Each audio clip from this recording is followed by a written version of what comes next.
Breaking news చూస్తున్నాం. తెలంగాణలోని 17 parliament స్థానాల్లో పోటీ చేస్తున్న బీఆర్ఎస్ అభ్యర్థులతో ఆ పార్టీ అధినేత కేసీఆర్ తెలంగాణ భవన్లో సమావేశమయ్యారు. సమావేశంలో ఎంపీ అభ్యర్థులతో పాటు పార్టీ ఎమ్మెల్యేలు, ఎమ్మెల్సీలు, జడ్పీ చైర్మన్లు, రాష్ట్ర కార్యవర్గ సభ్యులు, ముఖ్య నాయకులు పాల్గొన్నారు. లోక్సభ ఎన్నికల్లో అనుసరించాల్సిన వ్యూహాలపై నేతలకు కేసీఆర్ దిశానిర్దేశం చేశారు. ప్రచార వ్యూహాలపై వంటి అంశాలను వివరించారు. రాష్ట్ర వ్యాప్తంగా బస్సు యాత్ర చేయాలని నిర్ణయించిన కేసీఆర్ రూట్ మ్యాప్ పై నేతలతో చర్చిస్తున్నారు. రైతుల వద్దకు వెళ్లి వారి కష్ట సుఖాలను తెలుసుకోవాలని అభ్యర్థులకు, నాయకులకు కేసీఆర్ సూచించారు. సమావేశం తర్వాత అభ్యర్థులకు కేసీఆర్ బీ ఫారంలు, ఎన్నికల ఖర్చు కోసం ఒక్కో అభ్యర్థికి 95 లక్షల చొప్పున చెక్కులను అందజేశారు.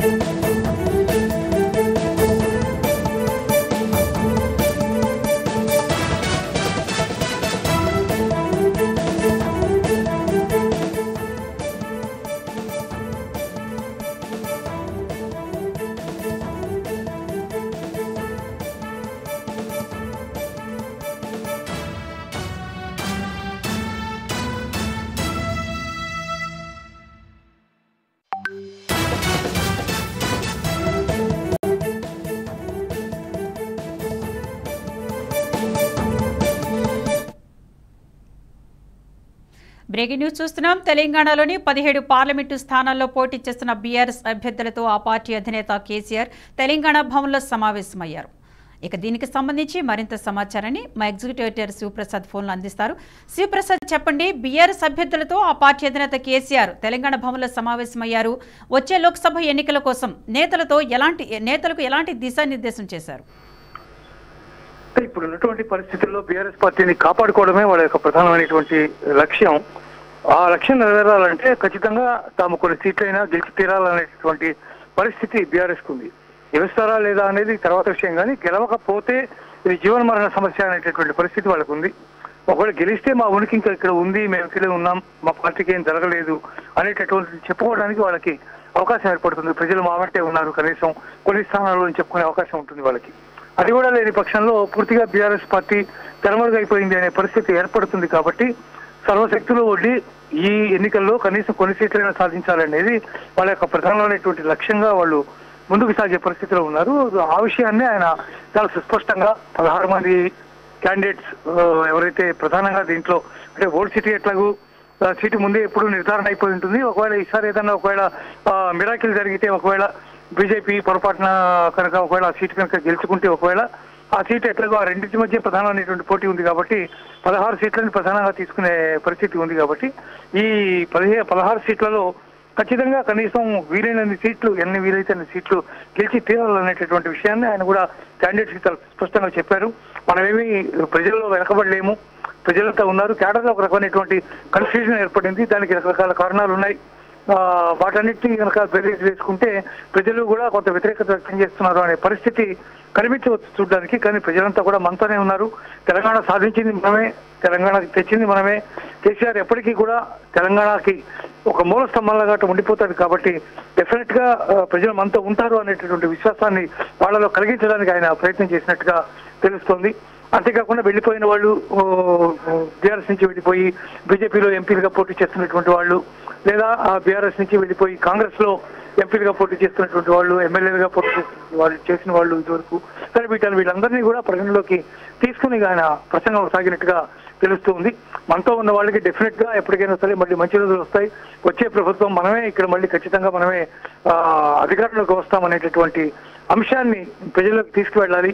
మీ అందరూ కూడా దాన్ని నమ్మి అదే విశ్వాసంతో ముందుకెళ్ళాలి అనే విషయాన్ని ఆయన ప్రధానంగా క్యాండిడేట్స్ అందరితో కూడా చెప్పినట్టుగా తెలుస్తుంది. నేనున్నాను, నేను ప్రతిదానికి నేను కూడా వస్తాను, నేను కూడా తిరుగుతాను, నేను కూడా మీ తరఫున ప్రచారం చేస్తాను, మీరంతా కూడా ధైర్యంగా పూర్తి విశ్వాసంతో ముందుకు సాగండి అని చెప్పి క్యాండిడేట్స్ అందరూ కూడా విశ్వాసాన్ని నింపడానికి కేసీఆర్ ప్రయత్నం చేస్తున్నట్టుగా తెలుస్తుంది. అంతేకాక బిగ్ ఫార్మ్స్ కి సంబంధించినటువంటి డిస్ట్రిబ్యూషన్ కూడా ఆయన ఇవాళ చేయబోతున్నారు క్యాండిడేట్స్ అందరికీ కూడా. ఇది ఇప్పటివరకు ఉన్నటువంటి తాజా అప్డేట్. విద్య.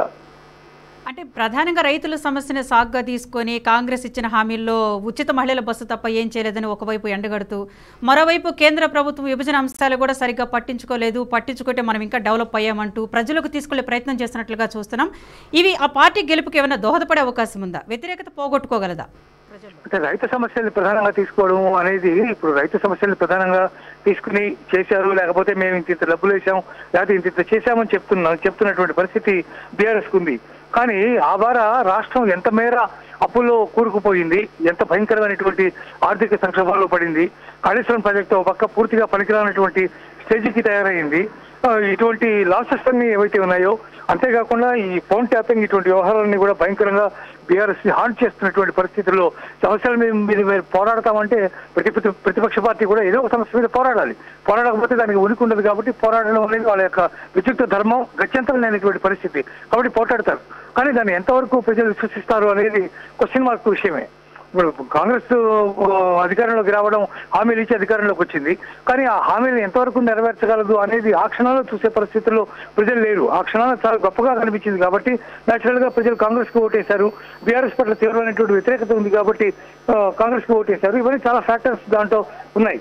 పైగా దాని తర్వాత వచ్చినటువంటి పరిస్థితులు, కవిత అరెస్ట్ కానీ, లేకపోతే ఈ ఫోన్ ట్యాపింగ్ వ్యవహారం కానీ, ఇవన్నీ కూడా బీఆర్ఎస్ ని బాగా అప్రతిష్ట పాలు చేసినటువంటి పరిస్థితి చాలా స్పష్టంగా మనకు కనిపిస్తోంది. మరోవైపు కనుక చూసినట్టయితే ఇచ్చిన హామీలు నెరవేర్చడం అనేటటువంటి విషయంలో కేసీఆర్ ఎంతవరకు సఫలీకృతం అయ్యారు అనే అంశం మీద కూడా ఆ రోజు ప్రతిపక్షాలు ప్రధానంగా పోరాడినటువంటి సందర్భాన్ని మనం చూసాం. ఉద్యోగాలేవి, లేకపోతే నీళ్లేవి, నిధులేవి, నియామకాలేవి అని ప్రతి వాళ్ళు కూడా ప్రశ్నించినటువంటి పరిస్థితి. మరి అవన్నీ కూడా వాళ్ళు ఇచ్చినటువంటి వాగ్దానాలే కదా. వాటినన్నింటినీ ఎన్ని నెరవేర్చారు అనేది కూడా ఇంపార్టెంట్ అనేటువంటి ఇష్యూయే. కాబట్టి వాటిల్లోంచి ప్రజల్లోకి వెళ్ళాలి అంటే ప్రస్తుతానికి వాళ్ళకి కనిపిస్తున్నది రైతాంగ సమస్యలు, లేకపోతే విద్యుత్తు, లేకపోతే ఇటువంటి ఇమ్మీడియట్ గా ఇబ్బందులు ఉన్నటువంటి కొన్ని ప్రాంతాల్లో వెళ్తున్నారు. కానీ వీళ్ళు కాంగ్రెస్ వాళ్ళు చెప్తున్న దాని ప్రకారం మీరు ఇక్కడ పెట్టినటువంటి పరిస్థితికి మేము దాన్ని సరిదిద్దుకుంటూ వస్తున్నాం కాబట్టి it may take some time అనేది వాళ్ళు చెప్తున్నటువంటి పరిస్థితి. ఏమైనా అందువల్ల పెద్దగా అద్భుతంగా వాళ్ళకి ఓటింగ్ శాతం పెరిగేది కానీ, లేకపోతే అద్భుతంగా జనం ఇటువైపు మళ్ళేది కానీ ఉండేటటువంటి అవకాశం లేదు. మరోవైపు ఈ అప్రదిష్టాన్ని కూడా మాపుకోవాల్సినటువంటి బాధ్యత వాళ్ళ మీదే ఉంది. అవన్నీ చేయడం కూడా చాలా కష్టసాధ్యమైనటువంటి విషయం ఇప్పుడున్నటువంటి పరిస్థితుల్లో. ఏదేమైనా కూడగట్టడానికి, మళ్ళీ ప్రజల్లో ఒక విశ్వాసం కలిగించడానికి తీవ్రంగా ప్రయత్నం చేయడానికి మాత్రం వాళ్ళు ఉద్యుక్తులవుతున్నారు అని చెప్పుకోవచ్చు. విద్య ఆ పార్టీ మీద వచ్చిన అవినీతి ఆరోపణలు దాటుకొని వచ్చే ఎన్నికలలో ప్రధాన ప్రతిపక్ష పార్టీగా ఏమైనా పోటీ ఇచ్చే అవకాశం ఆ పార్టీకి ఉంటుందా? బస్సు యాత్రపై కూడా ఏమైనా స్పష్టత వచ్చే అవకాశం ఉందా? లేదు, అటువంటి అవకాశం లేదు. ఎందుకంటే ఇప్పటికే ప్రతి మంత్రి కూడా చాలా మంది మంత్రులు కోమటిరెడ్డి ఇప్పటికే తీవ్రమైనటువంటి కీలకమైనటువంటి వ్యాఖ్యలు చేశారు. పార్లమెంట్ ఎలక్షన్ తర్వాత మొత్తం వాళ్ళు బీఆర్ఎస్ పార్టీలో ఉన్నటువంటి ఎమ్మెల్యేలు అందరూ కూడా కాంగ్రెస్ లో జాయిన్ అయిపోతారు, పార్టీ మొత్తం ఖాళీ అయిపోతుంది, రెడీగా ఉన్నారు, మేము గేట్లు తెరవడమే ఆలస్యం అని చెప్పి చెప్తున్నారు. ఇట్లా కాంగ్రెస్ మంత్రులు చాలా మంది మాట్లాడుతున్నారు. కాబట్టి అవన్నీ కనుక ఒకవేళ వాస్తవాలే అయినట్టయితే బీఆర్ఎస్ పార్టీని సమూలంగా టోటల్ గా అసెంబ్లీలో వాళ్ళకి స్థానం అనేది లేకుండా చేయడమే వాళ్ళ యొక్క ప్రధానమైనటువంటి లక్ష్యంగా కనిపిస్తోంది. కేసీఆర్ అధికారంలోకి వచ్చిన తర్వాత టీడీపీని ఖాళీ చేయించారు, అలాగే కాంగ్రెస్ ని ఖాళీ చేయించారు, లెజిస్లేచర్ పార్టీ అనేది లేకుండా చేశారు. అవన్నీ కూడా ఇప్పుడు మళ్ళీ వీళ్ళు చేయడానికి అవకాశం ఉంది. అదే ప్రయత్నం ఇప్పుడు ఉన్నటువంటి ప్రభుత్వం కూడా చేస్తూ ఉన్నటువంటి పరిస్థితి ఉంది. కాబట్టి దాంట్లో నుంచి బీఆర్ఎస్ బయటపడడం అనేది అంత సామాన్యమైనటువంటి విషయం కాదు. ఇది మేకపోతు గాంభీర్యమా, లేకపోతే నిజంగా ప్రజల్లో ఎంతో కొత్త ఉంది అనేది రేపు ఎలక్షన్ లో తేలిపోతుంది. కాబట్టి దాని మీద వాళ్ళు జీవన్మరణ సమస్యగా వాళ్ళు ప్రతి అంశాన్ని తీసుకుంటారు, ఎండగట్టడానికి ప్రయత్నం చేస్తారు. కానీ ఎంతవరకు ప్రజలు దానికి తలొగ్గుతారు, ఎంతవరకు ప్రజలు విశ్వసిస్తారు అనేది ఇక్కడ ప్రధానమైనటువంటి పాయింట్. అది ఎన్నికలు అయిన తర్వాత కానీ మనకు స్పష్టంగా తెలిసే అవకాశం లేదు అని చెప్పవచ్చు. Vidya, thank you for the update Sivaprasad.